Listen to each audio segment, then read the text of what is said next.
Well, the week has come and gone very pleasantly for Linda and myself. You've made it easy for me to preach to you because you've been so receptive and interested and wonderful feedback, and I trust it's helped, and to the extent that it has, we give God the glory. It's been good to be with Brad this week. First met Brad 2012 down in Trillacoochee. Bob Mauldin and I were teaching 4 hours each per day for 5 days, 8 hours a day, and he was among the guys that were there for an intensive week of study. And I was impressed with his focus and diligence, and since upon being here, the good work that he's doing with you. And it's just been good, Brad, to be with you and your family. And James has been to our leadership camp in North Alabama year after year, and we wanted him to come back and help us some more and as a counselor and work with us and help some of the younger guys coming along. We've been hosted by Perry this week, and I don't know of anyone that could have made us feel more at home than he has. And we've enjoyed getting to know him better. I knew his family. I was in his parents' home up in Savannah, Tennessee, back in the mid-'80s, conducting a gospel meeting when they were up there. And so over the years I've known of the family, but we haven't had this kind of opportunity to be together like we were this week. So thank you, Perry, for the kind way you've hosted Linda and myself. And all of you that have fed us, you've just made us feel very welcome and very much at home as we have worked here with you in this gospel meeting. The singing each service has been good. Thank you to all the guys that have led, and for all of you as members here who have invited others and prayed for the meeting, everything you've done for that, and prayed for me. I appreciate that. And as Brad has already said, for those that are visiting, we're glad to have you this evening. So it's just been great to be here. I love to tell the story, and we've been making a journey through the Scriptures, the Word of God, and we continue with that. We continue with that this evening. So tonight, where we begin, we continue in the book of Acts. Because we've been telling a story, there's a point that we quit for the night, and then we take up at that point the next evening. And so that's where we are tonight. We've been looking at the last section, really, of the Bible periods, the part where you go tell the good news, the establishment of the church we saw last night in Jerusalem, and we saw the spread of the gospel, Jerusalem, Judea, Samaria, and to the uttermost part of the earth. All this, the discharge of the Great Commission that Jesus gave to the apostles after his death and resurrection and just prior to his ascension. And so because of what he did, the book of Acts tells the story of what they did, what they could do as apostles of the Lord. And not just them. The book is often called Acts. The title is Acts of the Apostles, but you'll see so many others that responded well and worked for the Lord also. So here's what we're doing tonight. We're not really covering, in the third journey, Paul doesn't preach in a lot of new places. What he does is a little different than on the other journeys. What he does really is to go right here to Ephesus, and this will be where he is for 3 years, his longest stay. And what the rest of the third journey is about, en route there, he's visiting brethren, encouraging them, further establishing them. You know, the follow-up work that's done once people turn to the Lord is just as important as the initial work of teaching them what to do to become a Christian. And so you see Paul doing both aspects of his work. A preacher really has a twofold ministry, to preach to the lost, but then to edify those that are saved. And so part of Paul's work here is edification, as he establishes brethren along the way. And then at Ephesus, as I say, he will stay there for about 3 years, make his way over to Macedonia, then to Achaia. Today, all of that is Greece. What was biblically Macedonia. Today is northern Greece. And he was going to actually get on a ship at the port city of Cenchrea, south of Corinth, but because of a plot on his life, you see these arrows go both ways. So he turns around and goes back overland, back through Troas, and then sailing along, making his way to Phoenicia, to Tyre specifically, to Ptolemais, to Caesarea, and then to Jerusalem, where he'll be arrested. So that's what's coming up here in the next few chapters. We're really in the latter part of Acts chapter 18. I think you'll probably do better, instead of trying to take notes and read all the passages, if you'll notice the visuals where we're giving the passages and listen, and then go back and you can review the tape. I think that you're probably going to get frustrated to try to take notes. Of course, this is the last night. It's a fine time to say that now and give that tip, isn't it, Brad?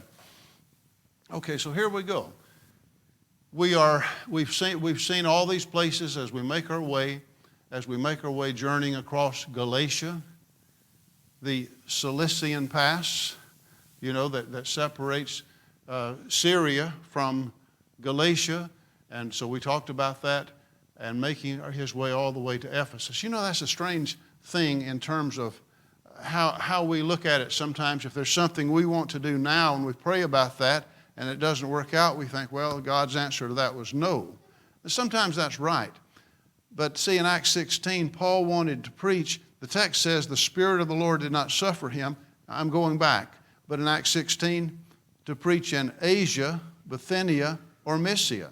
And so that's when he went on to Troas and saw the Macedonian in the vision come over and help us.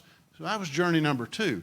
So really what you have in the first journey, you have this region here, which is Galatia. On the second journey, it's over here to Macedonia and Achaia. But Ephesus was the most important city in Asia Minor, and that's exactly where the Lord wanted him to be in the third journey. And so when the answer in the second journey was no, the answer was not no, not ever. It's no, not now. There's something else for now. But then Asia came later. So we just observe that as we notice what transpires there. Now we're kind of jumping in Acts 19 to verse 10 when it says, this went on for 2 years. You'll hear me say a lot that every passage has a context. And the context is, before this verse, what Paul does is what he always does if there's a synagogue. He starts out by preaching in the synagogue. And he did that as long as he could, which was for a few months. And then when opposition rose that he could no longer preach in the synagogue, he made use of the school of Tyrannus. And so with that change of location, this verse continues and says this took place, that is, that arrangement teaching in the school, that took place for 2 years. Some have suggested that the school hours would have been in the morning, and then in the afternoon the building would not have been in use. And so he may have worked something out like that to use it when it was not being used by the school. I don't know that. But here's the point that we need to see, that all that lived in the province of Asia, both Jews and Greeks, heard the word of the Lord. So here's a different tactic. Instead of going from place to place, he's in one place, but all that are in the province, it doesn't say the continent of Asia, but the province of Asia. So you think in terms of the Roman province, what we would call Asia Minor. And so everybody hears the word. What that means is people would be in Ephesus, they're taught, they learn the truth, they go back home and they teach others. Now let me show you how that happens. For example, oh, by the way, this is the famous library at Ephesus, and it has been pointed out that very likely the school of Tyrannus was over here to the left. I can't say I know that for sure because I don't, but it makes sense. The school was there first, and if you're going to build a library, wouldn't it make sense to build it close to the school? So it makes sense. It's just that I don't have as much documentation on that other than that being pointed out in some resources. So as you think in terms of the first century world where we are tonight in our study, and you think of the province of Asia, here's what we're looking at. See, these are provinces. So when it says all that were in Asia heard the word, here this is Asia. We've mentioned Bithynia, Galatia, Cappadocia, Pontus. All these are Roman provinces. And so in the province of Asia, all that were in Asia heard the word. Now, here's the kind of thing that happened.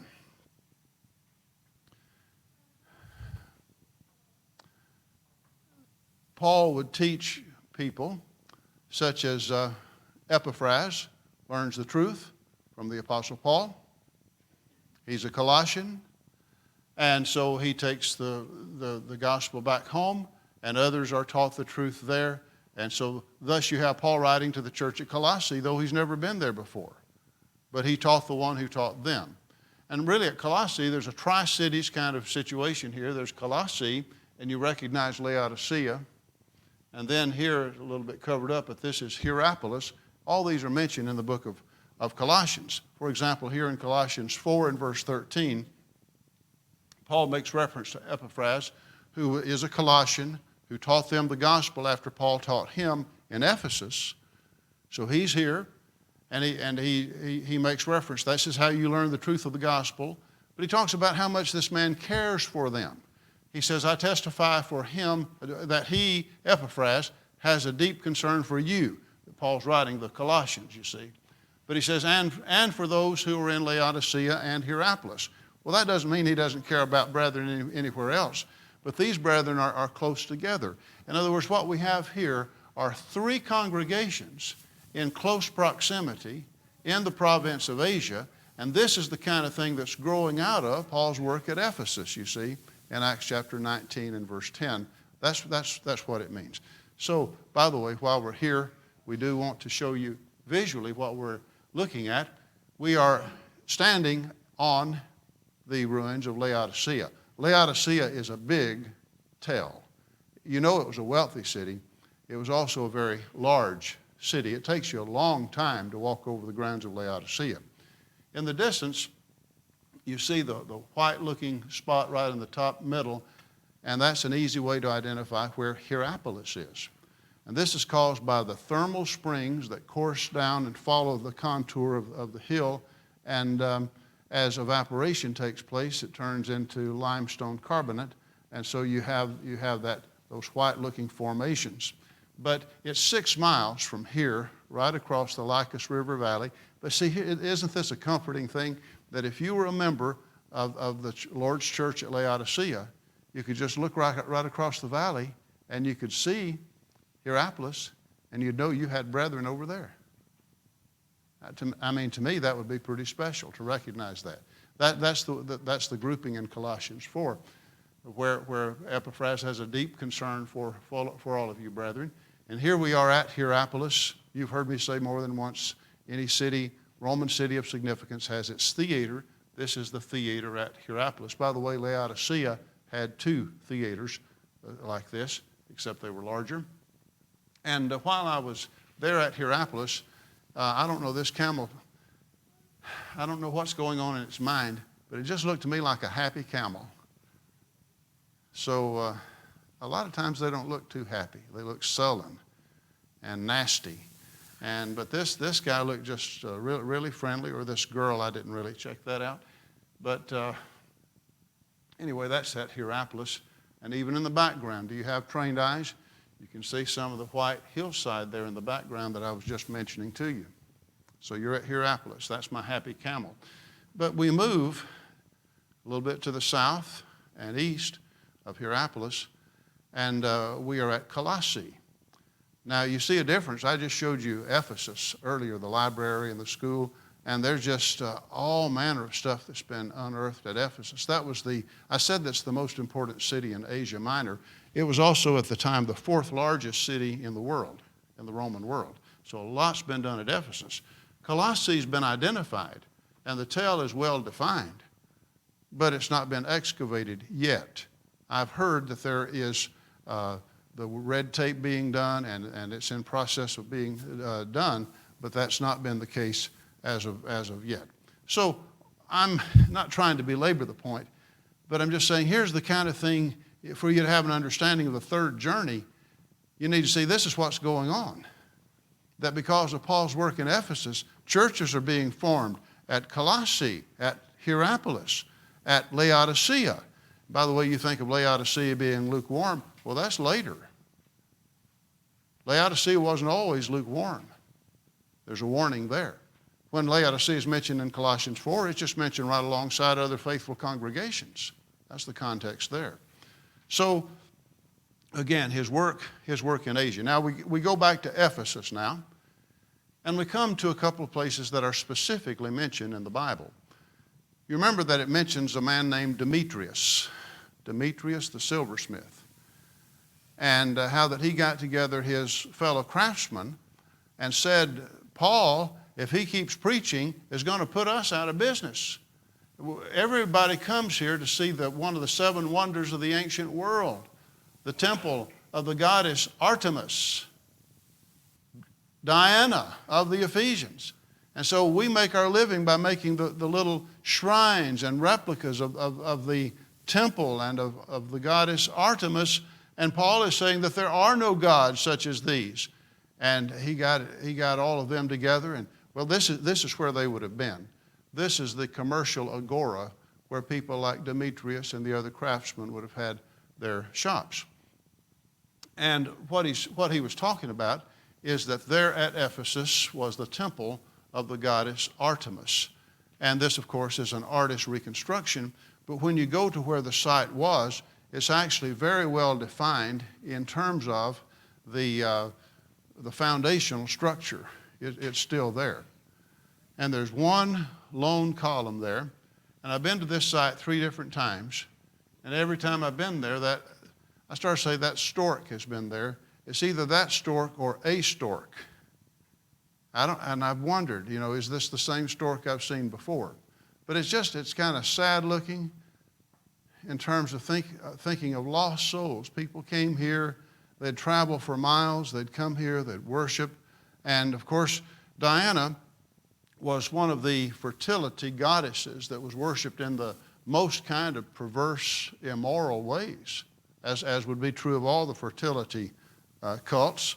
And this was certainly true of her. This is one of the idols of Artemis that was unearthed there in Ephesus and is in the Ephesus Museum there on site.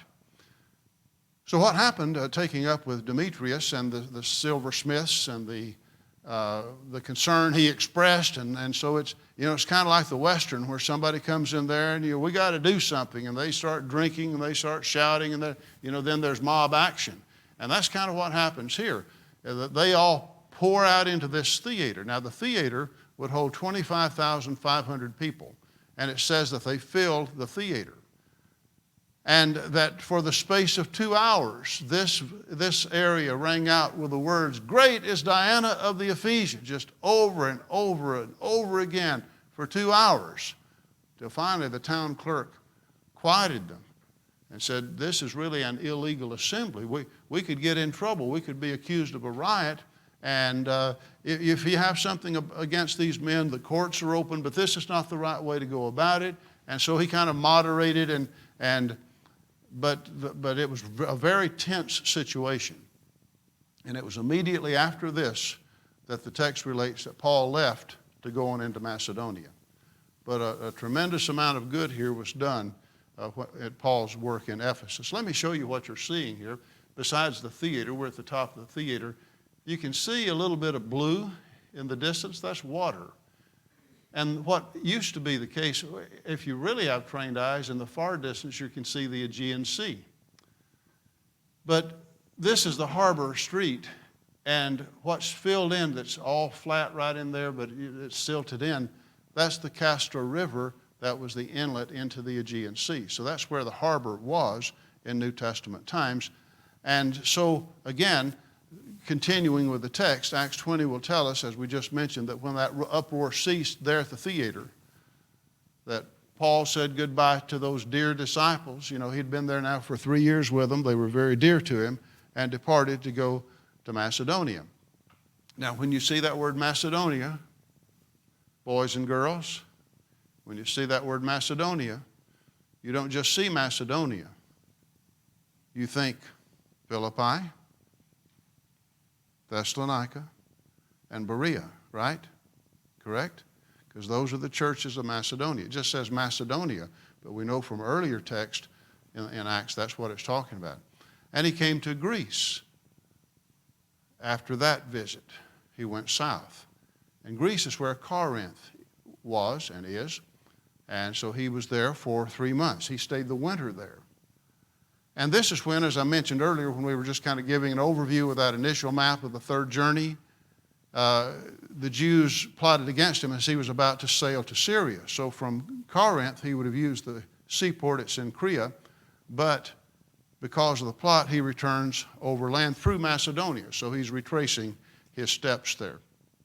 But again, to put some visuals with what we just read, when he left Ephesus, it says after the uproar ceased in Acts 20 and verse 1, this is the very street Paul would have walked on. At the end of this is the harbor that I just mentioned a while ago. So, we can say for sure this is where he would go to get on a ship to do what Acts 20 says that he did do.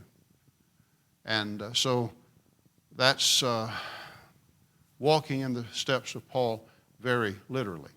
So again, leaving Ephesus right here, making his way to Macedonia, down to Achaia, then the overland return trip takes place as we shall follow with the Apostle Paul.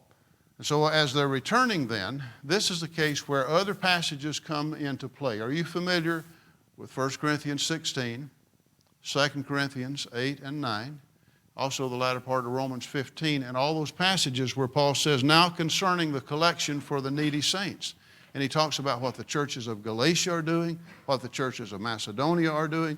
Other congregations were giving funds to help with the poor saints of Jerusalem. And he made the point that to those that are messengers of the churches with the funds may travel with me if they wish to. And that's what you're seeing here. That's why you're seeing these names here, because churches have given their funds. And Paul says, I'm not handling your money, but the messengers may travel with me. And so you're seeing that here in verse 4 and following. Aristarchus, Secundus, Gaius, and so forth, Tychicus and Trophimus. So they're not all in the same ship as they leave to cross the Aegean Sea. Luke says, these men going on ahead waited for us at Troas. So Luke is there, and us would mean at least Paul and some others, but those men went ahead, they're in one ship, we followed them, and then sailing away from Philippi, using the seaport of Neapolis, which I showed you last night, sailing across the Aegean, they arrived there at Troas in verse 6, and waited 7 days for the first day of the week to arrive, which is Sunday, and in verse 7, it's on the first day of the week when the disciples came together to break bread, that Paul, ready to depart the next day, spoke to them and continued the message until midnight. What happened at midnight is that Eutychus, being overcome with sleep, fell out the window, the third-story window, and was taken up dead. And no matter how interesting the sermon is, that'll bring a sermon to a halt every time.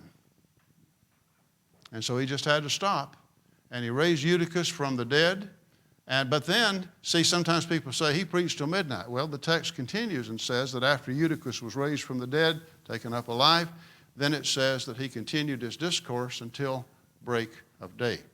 So here we are then, having sailed after the overland part, when it says we left Philippi. This is Neapolis, sailing across. So here we are at Troas.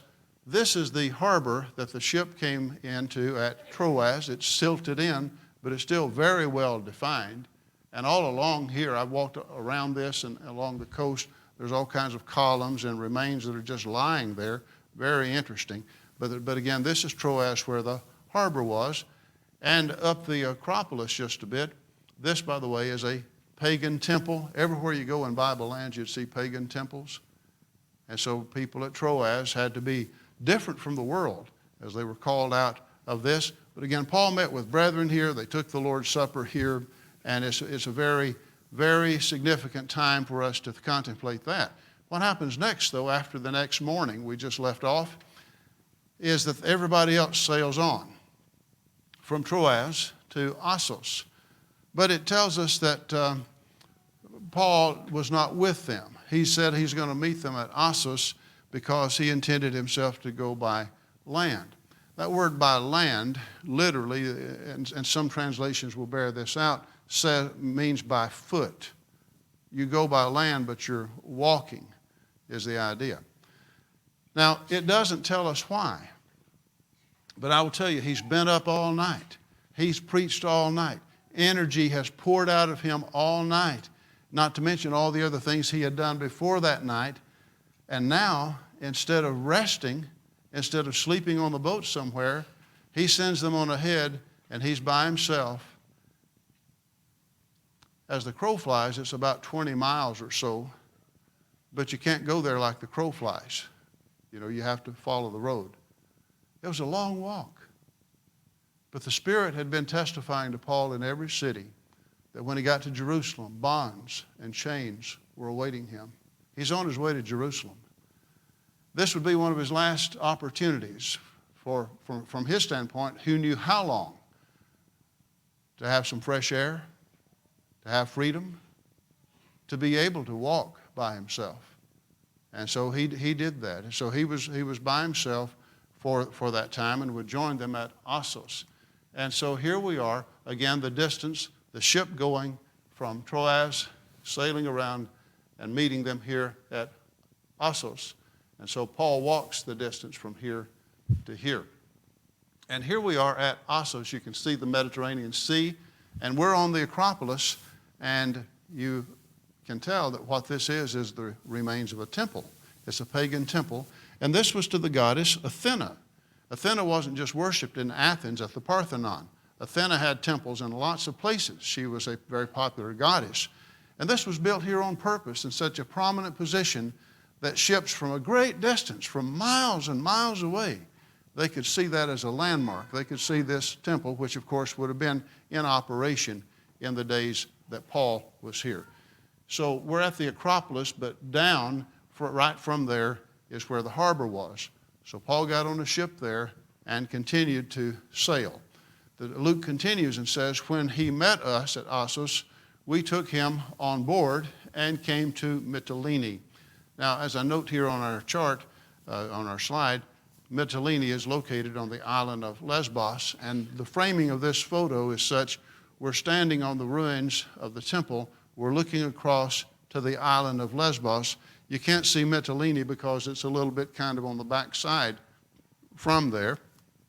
But then the following day came opposite Chios, and the next day we crossed over to Samos. These ships in the first century would sail kind of close to the shore, and they would sail in the daytime and, if possible, port at night.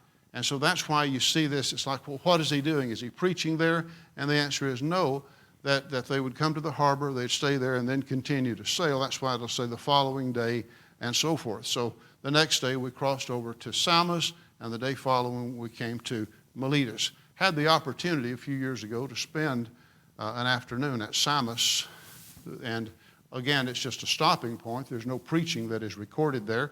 But this is the island of Samos mentioned, though, in that text. And as I say, the verse says, the following day we came to Miletus. Miletus was a very important city in the first century, and it has a very important history. This is the theater, the Roman theater at Miletus. Miletus not only had a harbor, Miletus had 4 harbors. But of course, today it is in ruins. One occasion that I was there was a shepherd out there, and he was a friendly sort of guy, and there were lots of sheep, but this little lamb was of such a size he just kind of picked it up. And I found that people like for you to take their pictures, but I don't just stick my camera in somebody's face and start snapping. And I can either ask them, or if they don't know English, I'll use Comanche Sign Language to ask permission if I can take their photo. And most of the time, I mean, really about all the time, sometimes no, but most of the time it's yes. And he was very glad. Now, I was talking about the harbors. Where we are right here is one of the harbors. This may have been the harbor Paul used. I'm not sure about that. It was one of the main harbors, but Miletus had 4 harbors, a very significant city. And so from there, and by the way, I'm not going to go into this, but it was at Miletus that the elders from Ephesus met Paul there, and he talked to the elders. But again, we're surveying, so we move on. Leaving there, departing from them, the elders at Ephesus, we came on to Kos, and the following day to Rhodes. This is Rhodes. This is the harbor at Rhodes. And then from there it says to Patara. And so you see we're continuing to get closer. Patara, right here, is Patara. And again, the theater at Patara. It's just a stopping point. But I backed up a little bit so you could see how over time, unless it's a real deep harbor or unless they keep dredging it and cleaning it out, this is what's going to happen. It's going to be silted in. I mean, what do you expect after 2,000 years? But you can still see the well-defined harbor, and in the distance there, you can see the Aegean Sea right up there.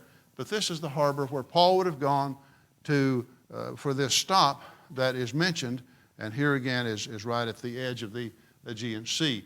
So from Patara, the text says, finding a ship, so they changed ships. They got off the one they were on. They found another ship that was going where they wanted to go. It's kind of like when you're traveling by plane. Sometimes you have to get to one point, you have to change planes, and the same thing with traveling by sea. So going to Phoenicia, and Phoenicia specifically here, making their way to Tyre, because that's identified in Acts 21 and verse 7. So from Tyre, going down from there to Ptolemais, and there were brethren there. Ptolemais is Old Testament Acco, A-C-C-O. So it has Old Testament history. But here in the New Testament, there were brethren there, and Paul says we stayed with them, or Luke says we stayed with them one day. And so this is Ptolemais right here, Acco in the Old Testament. Ptolemais named for one of the Ptolemies in the intertestamental period. And this is the city, this is the tell of Ptolemais, again dating back to antiquity. And so next we go to Caesarea, and you're familiar with where Caesarea is, right down the coast there. And again, a good harbor there as well. And now it says we stay with Philip the evangelist. You remember last night we referred to Acts chapter 8, and Philip converted the Ethiopian eunuch. And I said in Acts 8 and verse 40, it says he went on up to continued preaching till he came to Caesarea. Acts 8 and verse 40. So this is our next mention of him. But he's at Caesarea, and now he has a house. By the way, sometimes people define an evangelist as somebody that moves all the time. Philip was located in Caesarea, and he had a house. But he's doing the work of an evangelist. And he has 4 virgin daughters who were prophetesses. The text will go on to say, and he's one of the 7. You know, think about what the gospel does in terms of reconciling men unto God and to one another. In Acts 7, when Stephen was stoned, Stephen was one of those 7 men. And Paul, held the garments of those that stoned Stephen to death. Now here he is in the home of one of those same number of the 7 men, Philip, a fellow evangelist, and here he is. They have everything that's important in common. What a difference the gospel makes. No longer enemies, but reconciled unto God and to one another. So again, there was a short stay that is mentioned there. They stayed with him. And then after those days, we packed and went up to Jerusalem. When you travel, you have to pack up your stuff. And so we packed and went to Jerusalem. So they arrived at Jerusalem. They were greeted by brethren who were very glad to see them. And though it doesn't detail it, this is where those messengers would have delivered their funds to the appropriate recipients of the benevolence. And it was also here that the suggestion was made for Paul to pay the expenses of some men who had a vow, so that some of the things that were being said about him, that he was telling Jews not to practice their traditions, could thereby be refuted. And so Paul was willing to do that, and yet there were charges made against him. He was accused of bringing an Ephesian, a Gentile, Trophimus the Ephesian, beyond the balustrade where Gentiles could not go. And instead of waiting to find that out, they're trying to kill Paul. Claudius Lysias, the commander of Rome, the reason I was showing you this right here, this is the fortress of Antonia in the model of the temple on the northwest side of the Temple Mount. And so the Roman presence was right there. And Claudius Lysias and other soldiers rescued Paul. And I'm showing you this photo because what you're seeing here, this is the site of the fortress of Antonia, where the barracks are mentioned, where the scene in Acts chapter 21 would take place. And so what happens is that the Jews there are so angry with Paul as he explains his mission to go to the Gentiles. There's a plot on his life. And when Claudius Lysias learns first that he's a Roman citizen and then learns about the plot on his life, boy, did he take measures to protect Paul. I want you to notice that he called 2 centurions and he said, get 200 soldiers ready for the 3rd hour of the night. That's 9 p.m. And he said, proceed to Caesarea with 70 horsemen and 200 spearmen. Now you can do that in your head, can't you? Do you count up the soldiers? Do you count up the personnel? There is 200 soldiers. There's 70 horsemen. There's 200 spearmen. That's 470 men. 470 men to escort one individual, Paul, to get him safely out of Jerusalem to Caesarea where the governor was. And so that's what was done. They went as far as Antipatris by night. Antipatris, Old Testament, Aphek, where the ark was taken by the Philistines. New Testament, Antipatris. You see it right there? Right there it is. So they arrived there. This is an aerial view of Antipatris, and here we are looking at the site on ground level. And the soldiers returned. The horsemen went on with Paul all the way to Caesarea, delivered him along with a letter of Claudius Lysias to the governor Felix, and presented him to them. And Felix commanded him to be kept in Herod's praetorium. On site there, you can see the palace that would have included the prison or the praetorium, as the sign indicates, Herod's palace and the Roman praetorium. So here was Paul right on the edge of the Mediterranean Sea. And so you're looking here at the ruins of the palace. This is the place identified where Paul would have been in a section of that designated to keep prisoners such as he was. So what happens in Acts 24, he has then the opportunity to give a defense of the gospel before Felix, who was the governor. Charges were made that were false, but of course Paul is speaking as the Spirit gave utterance and refuting the charges, but also telling why he was doing what he was.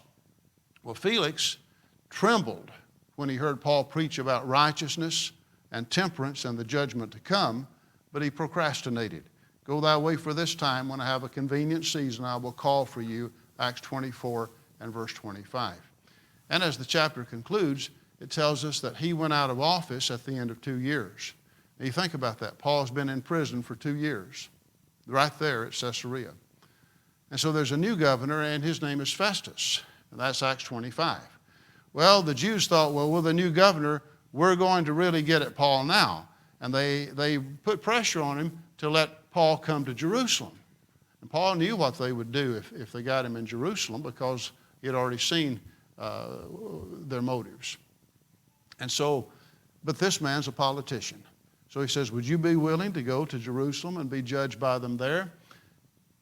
And Paul says, I'm standing in Caesar's court where I ought to be judged. To the Jews I have done no wrong, as you very well know. He said, if I have committed anything worthy of death, I refuse not to die. But as none of these can prove these charges against me, he said, I appeal to Caesar. And what we're showing you here, I was noticing today as I was reviewing the text, and when Paul is here, some of the translations will say the audience hall. The English Standard, NIV, and some others. And one translation said the auditorium. And there in the palace, this section right here has been designated as has been identified as the audience hall. So you're looking very likely at the spot where Paul would have stood, where others would have been seated, as Paul is giving a defense here of the gospel. Well, as a Roman citizen, he had that right to appeal to Caesar. And so Felix said, unto Caesar you have appealed, unto Caesar you will go. But he's new. And so Herod, in the same chapter, Herod Agrippa II makes his way, along with Bernice, who was his sister, and to congratulate the new governor, to see the new governor, Festus. And Festus says, I'm glad you're here because I've got this prisoner named Paul, and he's appealed to Caesar, and I've got to send him, but I can't do that without telling what the charge is, and I need your help coming up with what I need to say. And Agrippa said, I've been wanting to hear him. And he said, tomorrow you will hear him. And so in Acts 26, as the narrative continues, he preached before Agrippa. And as he goes along and tells again his story of conversion and how he was commanded to preach among the Gentiles by the Lord and turn them from darkness into light, that's when Festus interrupted with a loud voice and said, Paul, you're mad. Your much learning has made you mad. And he said, I'm not mad, most excellent Festus. Mad there means crazy, insane. You're so educated, it's just affected your mind, is what he's saying. No, I'm speaking words of truth and soberness. He said, the king unto whom I speak knows these things. He said, none of this was done in a corner. And then he just appealed directly to Agrippa. And he said, Agrippa, believest thou the prophets? I know that you believe. And that's when Agrippa said, almost you persuade me to become a Christian. And Paul said, I would to God that whether with much or little persuasion, that all who hear me this day would become such as I am, except for these chains. That's when Agrippa stood up, which meant the interview was over, the speech was over, and he privately told Festus if this man had not appealed to Caesar, he might have been set free. But of course, God is going to use this occasion, and Acts 27 continues and says, when it was determined that we were to sail to Italy, we set forth in an Adramyttian ship. We put out to sea. And so this begins the voyage to Rome. And it's going to be rather ill-fated in terms of the shipwreck that will take place at Malta, but we'll just kind of make our way there. Again, hugging the coast. And the text is going to say this. It will say the fast was past already. The fast is in October. The fast was on the Day of Atonement, 7th month, 10th day of the month. And sailing was dangerous on, say, from September on into the spring. But people would try it because if they could get their cargo, they would get paid more. So here's a cargo ship. And so Paul is on that, and he's making his way and hugging the coast. And he makes his way to this place, which is Myra. And they get on another ship at this location and continue in their journey. And they arrive after the shipwreck. As we fast forward a little bit, they make their way to this location, which is Malta, and they're going to winter here. Leaving Malta after the winter on an Alexandrian ship, they make their way to this location, which is Syracuse in Sicily. Then they cross over, come to Rhegium in southern Italy. And then making their way north, they come to Puteoli, harbor there. That's where they get off the ship. And then they make their way onto the Appian Way. And making their way north, brethren met them here at Appia Forum, 40 miles away from Rome. And it says, when Paul saw them, he thanked God and took courage. Up the road just a little bit is 3 taverns. And Francesco Foschi and his wife, they're located right there at Latina and preach in that area that is mentioned right there in Acts chapter 28. But we make our way on up. This is the Appian Way. This is the very road, the road that was there in Paul's day. Paul would have walked here, made his way on up to Rome. The Appian Way continues where Paul arrived. And as Acts 28 concludes, he was there in Rome, dwelling in his own hired dwelling for 2 whole years. Then he's released. That's where Acts ends, but Paul continues to preach. And in the book of Titus, he says, "For this cause I left you in Crete, that you would appoint elders in every city." I'll just show you one place in Crete, that's Knossos. And the cities in Crete tended to be harbor cities, but Titus was working with more than one place to ordain elders in every city, so the various cities that had churches. Then he wrote in 1 Timothy, "I left you at Ephesus," and he says, "Then I went on into Macedonia." And then after that, Paul was arrested, and he had stated earlier his intention to be at Nicopolis, and some suggest that that's where he would have been arrested. I don't know that. It's just that's the last place mentioned in his itinerary. But after that, he was arrested, and then now he's taken to Rome, not under house arrest, but in the state prison. Nero is the emperor, and so this is the cell that is pointed out as where Paul would have been incarcerated. And what I tell people about that is, he may not have been in this cell, but this is a part of the state prison. It illustrates, if not here, something like this, something very nearby, when Paul wrote that last letter and said to Timothy, "Give diligence to come to me shortly. The cloak that I left at Troas, bring that. Bring the books, especially the parchments. Only Luke is with me. Bring Mark with you. He's useful to me for ministry. Give diligence to come quickly." And so it'll make you cry to read those words in Acts, in 2 Timothy chapter 4. So here we are, kind of drawing things to a close here. Paul's first journey took place. There's no indication of letters written there, but on the second journey, writing 1 and 2 Thessalonians from Corinth, tonight we've covered the third journey, and we're going to place Galatians at Ephesus, and for sure the text says 1 Corinthians was written from Ephesus, 2 Corinthians from Macedonia, and when he arrived at Corinth, from there he wrote the book of Romans. In Acts 28, when he ended up there in Rome for the arrest, that was house arrest, he wrote 4 epistles, and these are Ephesians, Philippians, Colossians, and Philemon. And just as we've seen after his release, 1 Timothy, Titus, then again in prison, writing 2 Timothy, at that time facing execution. So 13 of the 27 New Testament books written by the Apostle Paul, and placing them as we have indications right here. What remains here in our very, very little time that is left is just to notice, of course, there are other New Testament letters. There's the book of Hebrews written to Jewish Christians that were in danger of losing their faith and losing their reward, losing their salvation. And so it's encouragement to renew their determination and get their focus back on the Lord where it needs to be. And James writing to Christians that were widely dispersed, a very practical letter that has so much teaching that's very similar to the Sermon on the Mount. But then we get to 1 and 2 Peter, and I want to say just a word about that. Peter is addressing, this gets us back to those Roman provinces, Peter's addressing God's elect, strangers in the world scattered throughout Pontus, Galatia, Cappadocia, Asia, and Bithynia. And time does not permit us to look at all these provinces. The truth is, we've already looked at places in many of these, but we've not looked at anything in Cappadocia, and I wanted to share that with you.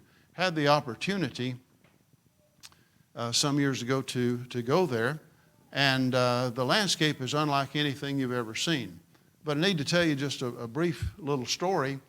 And that is not in going to Turkey, but in going to Israel. I'd made the mistake of letting the cat out of the bag and telling Linda on this trip, which was not a tour, that I wanted to do some aerial photography, to get in a small aircraft and take some aerial photos. And she said, "Oh no, don't do that. I would really worry if I knew you were going to do that. Please tell me you won't do that." So I said, "Okay, all right, I won't do that." So that was on my mind. And so I get to Cappadocia, and I didn't know this till I got there, and I learned, guess what? You can actually go up in a hot air balloon. And so I got thinking, she said airplane. She didn't say hot air balloon. And I didn't promise I wouldn't go up in a hot air balloon. I just said not in a small craft airplane. So I'll tell you, you can really take some good photos in a hot air balloon. Take my word for it. In fact, I'll show you some of those. Now, what Peter is doing, he's doing what the Lord told him to do. On the night in which Jesus was betrayed, the Lord told Peter, I prayed for you, and when you return to me, strengthen your brethren. And after the resurrection, Jesus is saying, feed my lambs, feed my sheep. And so Peter would preach to the lost, but the Lord tells him, strengthen your brethren. So I maintain that in the letters of 1 Peter and 2 Peter, he's doing just that. He's strengthening his brethren. But as I say, I'm showing you, especially Cappadocia, just because of the unique landscape that is there. And you see in this volcanic material that's here, they just carve right into that. Houses and businesses and hotels and restaurants and everything. So that it's just very unusual landscape. But in this letter, 1 Peter, in these 5 chapters, every chapter says something about suffering. He's writing to 5 Roman provinces, but repeatedly he mentions suffering over and over, and it really becomes a theme. How to be faithful during trials. How to be faithful during suffering. And so that's how he is strengthening his brethren in difficult times. 1 Peter, and of course then 2 Peter. You have 1st, 2nd, and 3rd John, especially dealing with the false doctrine of Gnosticism, which denied that Jesus came in a body of flesh. Jude said, I wanted to write to you about our common salvation, but it was necessary for me to tell you to contend earnestly for the faith once for all delivered to you. And last of all, Revelation. And this was written to the 7 churches of Asia. To the church at Ephesus, the Lord wrote and said, you've left your first love. To the church at Smyrna, the Lord said, I know your works. And he says that though you are poor, yet you are rich. And this is a letter that only received commendation, that the Lord approved them. When he wrote the church at Pergamum, he says, I know where you live. You live where Satan's throne is. And he talked about the idolatry and the sin that was there and encouraged faithfulness. Thyatira, I remember as the church that fellowshiped Jezebel. He says, you have a prophetess named Jezebel teaching my servants to commit fornication and eat things sacrificed to idols. And you've not done anything about that. She was wrong, but the church was wrong to tolerate that and go along with it. Sardis, the Lord says, you have a name that you live, but you are dead. So that's the church with a lively name, but it's the dead church with a name. Philadelphia is the church with the open door. Philadelphia is like Sardis, like Smyrna, and that nothing was said except good things. Laodicea, nothing good was said. All that is said is negative. And they were self-satisfied, but they needed to repent that they might be in right fellowship with the Lord. So that's our lesson tonight and for the week. The kingdom has come. The church of the Lord has been established. Salvation has been brought down. And if there are any present tonight who've not yet obeyed the gospel, we're here to help you, and we want to encourage you to obey the gospel of Christ. And as we saw last night, you'll be added to the body of the Lord Jesus Christ, the body of the saved, the church, and every sin will be forgiven. You'll have access to all spiritual blessings, and your name will be written in the Lamb's book of life. Why do you delay? Get up and be baptized, wash away your sins, calling on his name as we stand and sing.